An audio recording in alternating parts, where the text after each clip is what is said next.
Continuamos con esta actualización informativa en Agenda Común. Como lo habíamos anunciado, le damos la bienvenida en los estudios de la plataforma comunicacional de Punto de Corte al profesor José Gregorio Afonso, profesor de la Universidad Central de Venezuela, fundamentalmente, y presidente de la Asociación de Profesoras y Profesores de la UCB, APUCB. Profe, gracias por acompañarnos. Bienvenido. Felicitaciones por la reciente celebración del Día del Profesor Universitario.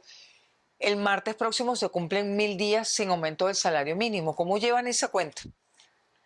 Bueno, sí, 1000 días que dicho de otra manera es casi 3 años. Eh, bueno, la llevamos Así. cargando, digamos, el sufrimiento. Eh, Efectivamente eso al final se traduce en que nuestras remuneraciones se han depreciado en más de un 74% y que el salario ha desaparecido. Y eso tiene implicaciones de todo tipo, porque cuando desaparece el salario, desaparecen todos los beneficios contractuales que están asociados a él. Por ejemplo, el profesor universitario de más alto nivel, su salario es $14. Entonces, la prima doctoral, que es un 50% de ese salario, son 7. El gobierno hoy ha dicho en todas partes que hay un ingreso mínimo de 130. Pues bien, pero ese 130 no se contabiliza para las primas respectivas. Claro. No es el 50% de esos 130. Nosotros tenemos 2% de nuestro salario por año de servicio, pero ese es en relación con el que tiene $14, que más concretamente es 522 bolívares desde el 15 de marzo del 2022. Ese es el drama, la desaparición del salario. El trabajo requiere una remuneración, es decir, se valora según la capacitación, según la experiencia, según las responsabilidades. El ingreso es una cosa que se da a todos por igual. Entonces termina siendo como una transferencia, casi que un donativo de emergencia. Entonces, bueno, es difícil entender el discurso de emergencia cuando llevamos 3 años donde es recurrente un discurso oficial que señala que, bueno, somos casi que un ejemplo para el mundo entero ¿Ha en habido términos. condiciones para que sea diferente, profe? No, sobran, ¿Ha habido recursos? sobran, claro que sí, ha El habido gobierno recursos. dice que no. Bueno, pero es que el gobierno tiene un déficit con la verdad verdaderamente sistemático en todos los aspectos, pero en este, es decir, desde Telechea señalaba el ministro Telechea que la producción petrolera llegaba a casi a 1 millón de barriles diarios. Bueno, en el 22 estaba y en el 21 estaba en 300.000. Al final estamos hablando de un 200% de incremento. Después, la recaudación vía tributos, impuestos, señalan todo el tiempo que es súper exitosa, superávit y se hacen cadenas. Dicen, bueno, superamos en 200, 300, 400% de lo que aspirábamos a recaudar. Además que no hay ningún país en la región donde se cobren más impuestos que aquí. El IVA más alto de toda la región es nuestro, 16%. ¿Hay dinero para pagar un salario mínimo de cuánto, profe? De acuerdo con las estimaciones que han hecho. Nosotros en el Foro de Diálogo Social, que es una instancia que intermedia la Organización Internacional del Trabajo, la OIT, que participó el gobierno a través del Ministerio del Trabajo, del Poder Popular para el Trabajo, las centrales sindicales y los gremios empresariales, se debatió durante 2 años y ahí presentamos una propuesta. La presentó la CTV, que es quien participa, pero nosotros fungimos un papel de asesoría, en concreto estuvo el profesor Luis Crespo, año y medio, donde señalábamos que era perfectamente posible un salario mínimo de $200 con implicaciones en los diferentes tabuladores salariales. ¿Se mantiene esa cifra al día de hoy o La, hay que revisarla incluso esos 200? se mantiene porque, es decir, aquí no se ha retirado nadie en materia de las licencias y los permisos que se dieron con la Chevron y para ampliar el tema petrolero. La política fiscal o la política tributaria sigue siendo la misma y bueno, hay una dinámica comercial que también este, ha crecido indudablemente en relación con el 21. Entonces, esa es una cifra modesta, muy modesta. Si vamos a la canasta alimentaria, $200 no lo cubre. En esa digamos, propuesta se señalaba que efectivamente en una familia no trabaja uno solo, trabajan 2 al menos, pudieron trabajar hasta 3 y se pudiera cubrir. No es una cifra que podamos decir que es uno de los salarios más altos de América Latina. Además, todos los gobiernos de la región, que el gobierno nuestro los critica por liberales, hicieron aumentos de salario en este año, algunos incluso en 2 oportunidades. Creo que en Argentina, que lo señalan y ellos mismos reivindican ser un gobierno de corte liberal, ha habido aumento de salario. Profe, pero uno de los argumentos económicos, economicistas para algunos, dice que un aumento de este salario mínimo impactaría toda una serie de pasivos con los que el gobierno no puede cargar, pero además impactaría y obligaría al sector privado a llevar el salario mínimo a esos $200 con las implicaciones, digamos, de los pasivos que hacen inviable, según los empresarios, un salario mínimo de este tamaño. Bueno, los empresarios han planteado muchas cosas, incluso han planteado la reforma de la legislación laboral. Nosotros hemos sido claros que eso es un tema de la Asamblea Nacional, o sea, del país, pero que al final deriva en el poder legislativo. Y allí deberían de llevar las propuestas. Sobre el impacto en los pasivos laborales, mira, tu crisis sostenida, agudas y sostenida como la venezolana, no la resuelve sin entendimiento. Es decir, pueden haber medidas especiales, se pueden establecer algunos vacacios legis, se pueden hacer unas reformas puntuales, ¿cómo no? Sí se pueden hacer, se pueden discutir. El problema es que lo que hay es arbitrariedad, se impone, y estoy hablando de la política laboral del gobierno, es arbitraria, impone, aquí no se ha consensuado nada, incluso aquí hubo una ley del trabajo que se promulgó por vía habilitante, un asunto tan importante como ese que requiere participación y discusión. Entonces, sí, claro que van a tener un impacto en los pasivos laborales, eso es sin duda, bueno, pero también ha tenido algo.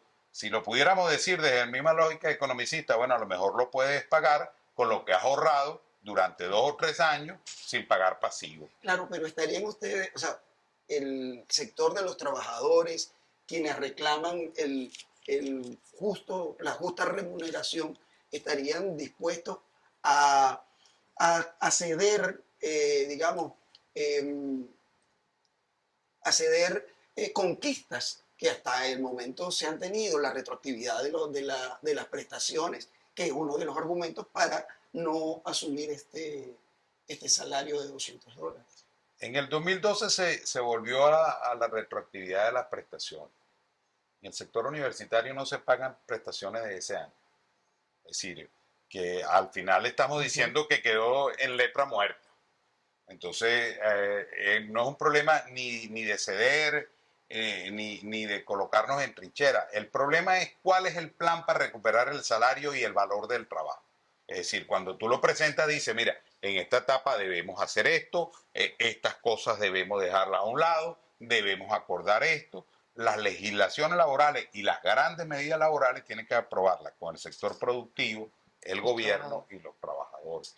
Mientras eso siga caminando por un solo sector, no hay posibilidades de superar la crisis que tenemos. Eso es absolutamente claro. ¿Por qué? Porque los empresarios van a decir que les sale muy caro cualquier aumento. Claro, sí que le ha salido muy barato el otro. Es decir, la política que tenemos, claro que les interesa mantenerla. El gobierno le ha salido muy barata, porque le sale muy barata, porque no tiene implicaciones de ningún tipo. Además, les ha permitido desarrollar un modelo todavía aún más autoritario, porque esas bonificaciones de 130 que no lo dicen, es que son absolutamente discrecionales en la administración pública. Es que usted va a PDVSA y tiene una administración, unas bonificaciones particulares. Es que usted va a algunos ministerios y tiene otras. Dentro de ellos hay nóminas que no tienen ningún contrato y se definen como ellos quieren, cuántos pagan, cuánto bonifican, a quiénes bonifican y a quiénes no. Es el modelo autoritario. ¿Por qué? Porque al final el salario y el contrato le dice a todo, estas son las reglas sobre las cuales vamos a orientar el trabajo. No, ellos no quieren ni reglas, no quieren reglas y además quieren mano de obra barato. Se parece más a los chinos, es decir, en eso, a los chinos y a los cubanos. Y no estoy hablándolo desde una posición ideológica, digamos, muy confrontacional, sino que bueno, el modelo chino es absolutamente liberal en lo económico y autoritario en lo político. Así más o menos es, es la vivencia del trabajador cubano, es la vivencia del trabajador chino. Y bueno, si no, no tuvieran esos procesos de migración tan importantes que han tenido como el nuestro. Entonces se repite las cosas más perjudiciales. Profe, le preguntaríamos también sobre el presupuesto para el año 2025. ¿Ha podido verlo? ¿Ha tenido información sobre su distribución y el impacto que tendría? Bueno, ese es otro elemento de la arbitrariedad. Ese es el presupuesto nacional.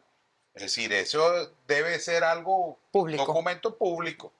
Entonces se presenta, se esconde, no se discute en ningún lado. Además, el presupuesto es digamos, es algo que prefigura el año posterior. Entonces debió haberse levantado con base en recoger información sobre la que es la sociedad en su conjunto, sobre los aspectos más importantes que son su contenido. ¿La UCB fue consultada, por ejemplo, ustedes como gremio, profesores universitarios? No, Cero. la universidad no ha sido consultada. Es decir, aquí, y es un problema severo, la consulta, el que participe la sociedad, no es una práctica. Nosotros estamos ante un escenario donde la arbitrariedad y el autoritarismo es el protagonista. ¿Qué consecuencias va a tener en esa visión que usted tiene el 10 de enero, lo que suceda el 10 de enero, profe, de 2025? Bueno, el 10 de enero va a ser un día de cadena nacional, presume uno, de muchas calles trancadas, de discursos grandilocuentes, de promesas por un lado y amenazas por otro. El problema no va a ser el 10 de enero. El problema es cómo nos vemos en febrero, cómo nos vemos en marzo, cómo nos vemos en abril. Nosotros queremos ser un país que se integra al mundo. En el sector universitario, por ejemplo, nosotros vivimos la autarquía todos los días. Aquí está el espacio europeo de educación superior, el espacio universitario de Mercosur, toda la unidad de las naciones en materia universitaria en la comunidad andina de naciones. Nosotros estamos fuera de todo eso, es la única verdad. ¿Es posible un plan, como usted decía, un plan de recuperación del trabajo y el salario con la continuación del mandatario Nicolás Maduro? Bueno, no albergamos esperanza. Siempre es posible, la gente puede Cambiar. sí, pero lo que pasa es que uno para sospechar tiene que tener indicios y nosotros no tenemos sospecha en relación con el cambio. Es decir, y cuando vemos que algo no varía en la dirección de mejorar. Es decir, todavía siguen empeñados en, ¿por qué no salarizan los bonos, por ejemplo? Y si no los salarizan todos, salaricen uno de ellos. Pero den una muestra de que efectivamente les importa a la gente, de que le importa al país en su conjunto, que creo que es lo que estamos en un problema. Creo que le importa el poder por el poder mismo y el país es subalterno en esa escala de valoración. Profe, ¿han podido tener acercamientos con el Ministerio de Educación Universitaria ahora que tienen un nuevo ministro? Hay puentes para tratar de plantear estas cosas que usted nos está diciendo y que además ha venido sosteniendo desde la UCB. Con nuestras asociaciones de profesores y con la FAPU no ha habido. No ha habido. Nosotros conocemos al ministro de Educación Universitaria, egresado de la universidad, fue el presidente de la Federación de Centros Universitarios. Bueno, es decir, nosotros somos gente de diálogo. El problema es que el diálogo tiene que tener resultados para que agarre valor. Entonces pongámosle agendas. Él ha mandado a algunos emisarios a decir que está interesado en reunirse con nosotros. Yo le decimos, bueno, nosotros no podemos reunir, pero vamos a reunirnos con agenda. Es decir, en el modelo autoritario, que es otro problema en la administración del Estado, es que los ministros tienen muy poca capacidad de resolución de cualquier problema. Es decir, terminan siendo como una suerte de funcionarios ejecutivos, pero las decisiones no las toman ellos en su cartera en forma importante. Nosotros, por ejemplo, si nos vamos a discutir todo el tema previsional, ellos vienen contratando un conjunto de empresas privadas para la atención de la seguridad social del profesorado. Bueno, nos reunimos. Si vamos a discutirnos para tratar el tema salarial, nos reunimos. Pero a eso. Nosotros creo que requiere seriedad el país. Yo sé que estamos en tiempo de los medios y tal, ¿no? Y menos reality show y más concreciones. ¿Usted vislumbra un año 2025 de conflictividad laboral, profe? Claro, sí, es indudable. Es decir, lo ha habido en los anteriores, Claro. más allá de todo el desgaste, más allá de toda el tema importante de que no ha habido grandes logros en la lucha laboral.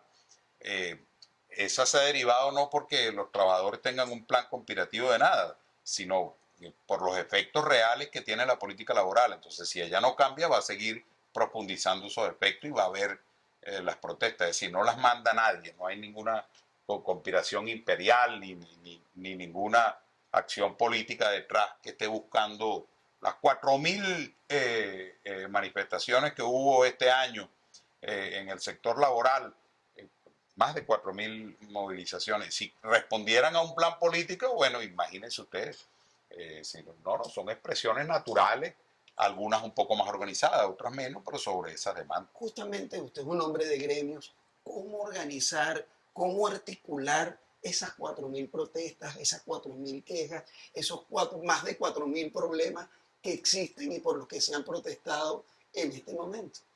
Bueno, voy a darle un ejemplo concreto del sector. Ayer nosotros conmemoramos el Día del Profesor Universitario en un acto donde asistieron las 4 autoridades rectorales, una cantidad importante de decanos y muchos profesores.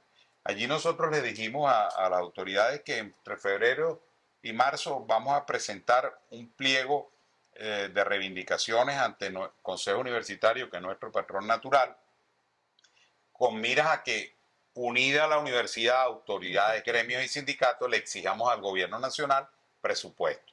Ese pliego que contiene, en resumen, contiene una tabla salarial que derivaría de un aumento de 200, que llevaría al profesor de primer nivel alrededor de $836 de ingreso mensual y el de más alto nivel de 1.200. Ese mismo pliego nosotros lo hemos discutido porque hemos recorrido el país con 10 asociaciones de profesores distintas. Una asociación de profesores de la Universidad Experimental de Guayana, del Zulia, la ULA, 10. Todas ellas lo han aprobado, es decir, un consenso entre nosotros. Aspiramos también que sea del sector de los empleados y los obreros, también hay bastante de acuerdo, y que podamos articular por lo menos el sector universitario una lucha en conjunto. Porque tras de todo el problema este salarial, no está solo nosotros y nuestra familia, está la desinstitucionalización de la universidad venezolana. Porque ese ingreso que señalan de 130, mira, es para el obrero grado 1 como para el profesor Rafael Carrera. Claro. Entonces, el obrero grado 1 no merece 130, merece mucho más. Pero bueno, la capacitación tiene un valor, la experiencia también, porque el maestro de cocina no es el cocinero. Entonces, el maestro de cocina debe tener mayor reivindicación, además el que supervisa al conjunto de cocineros. En ese modelo no existe nada de eso. Si está el jefe de redacción, gana 130. Y el conjunto de redactores, que pueden ser 15, y el jefe tiene que supervisarlo, también 130. Entonces así no se construye nada. Esos planes de crecimiento económico sin trabajo productivo son agua y sal. La discusión sobre la legitimidad del mandato del mandatario Nicolás Maduro puede cambiar esta perspectiva, profe. Es decir, puede agravar el escenario. Claro. Es decir, yo creo que la apuesta de las elecciones en el 2024 estaban en la idea de no reeditar lo que derivó del 2018. Y no hay señales claras de que eso vaya a ser así. No lo digo yo, que al final yo soy el hijo de María. Si lo dice Petro, que algo sabe de eso. Si lo dice Lula, que algo sabe de eso. Si lo dice el reciente presidente electo de Uruguay, que algo sabe de eso. Y que no son parte de la derecha maltrecha en la región, como dicen ellos. Es decir, está claro. Es decir, cada vez caminamos a un escenario de autoaislamiento.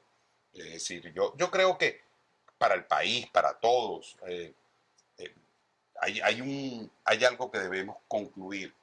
Debemos concluir. Si buscáramos algún psicólogo que hiciera terapia al gobierno, le diría, cierre ese proceso. ¿Y cómo lo pudiera cerrar? Bueno, publica los resultados por mesa, publica los resultados por centro electoral del 28 y puedes tener otro escenario. En ese escenario, entonces, no le arrienda la ganancia a la viabilidad, a la estabilidad política o a la consecución de las reivindicaciones que requiere el sector laboral.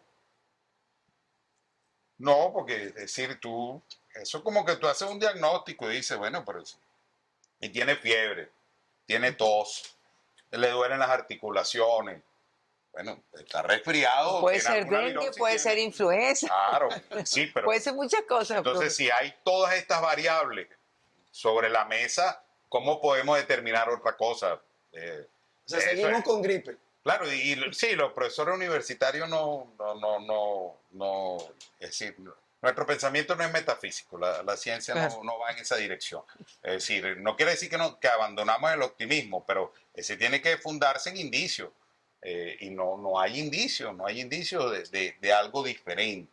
Es decir, y eso es muy importante y muy preocupante para el país, porque lo requiere. ¿Y usted qué cree dentro del análisis que hace de esa realidad política? ¿Dónde estaría la llave para tratar de cambiar esas perspectivas que se nos presentan para después del 10 de...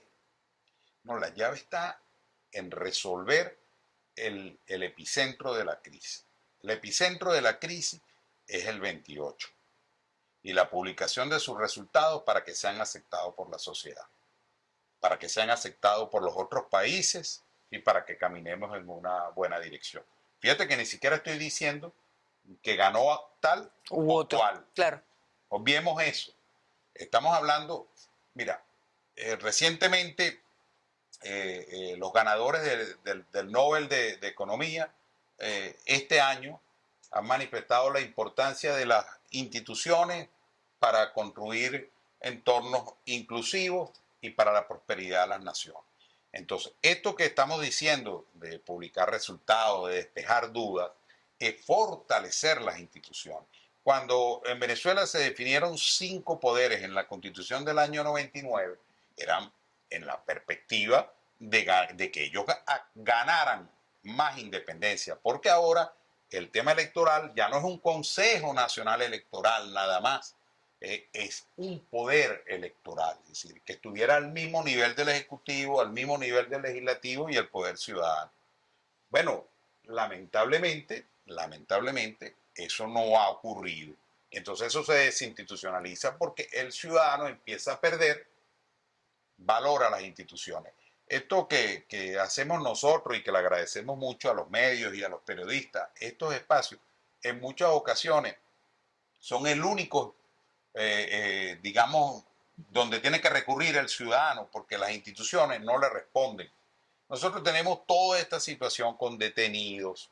Hay detenidos y más de 1000 detenidos. Es decir, eso no lo decimos nosotros. Nada más, el gobierno dice que por conspiradores, por delincuentes, por todo lo que quiera decir el gobierno. Otros dicen que no, por estar en las protestas postelectorales, hay todos esos detenidos. Pero entonces, en vez de la Fiscalía General de la República o la Defensoría del Pueblo decir, son talos y tales y tales, tales están aquí, tantos tienen medidas, es que ni siquiera los liberados ha salido un listado oficial. Eso pierde valor las instituciones, es decir, porque bueno, el ciudadano se siente, bueno, ¿y a dónde voy? ¿Cómo me informo? En este caso del poder electoral, nosotros vivimos 23 elecciones en este siglo. 21 se publicaron los resultados. No, 21 no, 20. Dejaron de publicarse las elecciones para la Asamblea Nacional Constituyente 2017. El del Esequibo, el referéndum sobre el Esequibo y el 28 de junio. Y las otras 20 hubo crisis, hubo llanto, hubo sonrisa, hubo cosas. Pero los datos estaban allí. Claro. Profe, gracias por acompañarnos, gracias por estar con nosotros el día de hoy, siempre las puertas abiertas para escucharlo. Nosotros despedimos esta conversación con el profesor José Gregorio Afonso, presidente de la Asociación de Profesoras y Profesores de la Universidad Central de Venezuela. Gracias, Vanessa. Bueno, nosotros llegamos hasta acá con esta actualización informativa en la agenda común y seguiremos pendientes con el eje transversal de defensa de los derechos humanos, pero también muy pendiente de la economía y de la política. Está la próxima elección de los jueces de paz el 15 de diciembre, sobre lo cual habrá mucha tela que cortar. Sin duda alguna. Nosotros nos despedimos, como siempre, con el agradecimiento público a todo el equipo de la plataforma comunicacional de Punto de Corte, también a los medios aliados como Doble Vía y El Martillo. Y gracias a todas y todos ustedes por acompañarnos siempre. Nos vemos en una próxima oportunidad.